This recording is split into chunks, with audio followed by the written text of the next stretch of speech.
ത്രിയേക ദൈവത്തിൻ്റെ തിരുനാമത്തിന് മഹത്വമുണ്ടാകട്ടെ. കർത്താവിൽ പ്രിയ സഹോദരങ്ങളെ, വേർഡ് ടു വേൾഡ് ടെലിവിഷൻ നയിക്കുന്ന ബൈബിൾ ക്രൗൺ പ്രതിദിന പ്രശ്നോത്തരിയിലേക്ക് നിങ്ങളെല്ലാവരെയും കർത്തൃനാമത്തിൽ സ്വാഗതം ചെയ്യുന്നു. നമ്മുടെ ഇന്നലത്തെ ചോദ്യം, ക്ഷാമകാലത്ത് തൻ്റെ സ്വന്തം മകനെ പുഴുങ്ങി തിന്നതായി വിവരിക്കുന്നത് ബൈബിളിലെ ഏത് പുസ്തകമാണ്?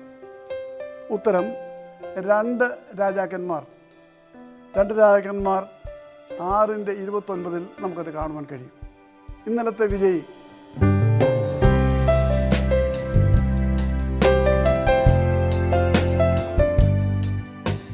ഇന്നത്തെ ചോദ്യം, ഭരണാധികാരിയായിരുന്ന ഫെലിക്സിൻ്റെ ഭാര്യയുടെ പേരെന്ത്?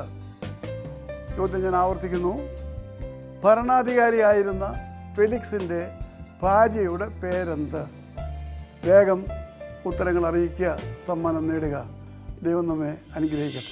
താഴെ കൊടുത്തിരിക്കുന്ന വാട്സാപ്പ് നമ്പറിൽ നിങ്ങളുടെ ഉത്തരങ്ങൾ അയയ്ക്കുക.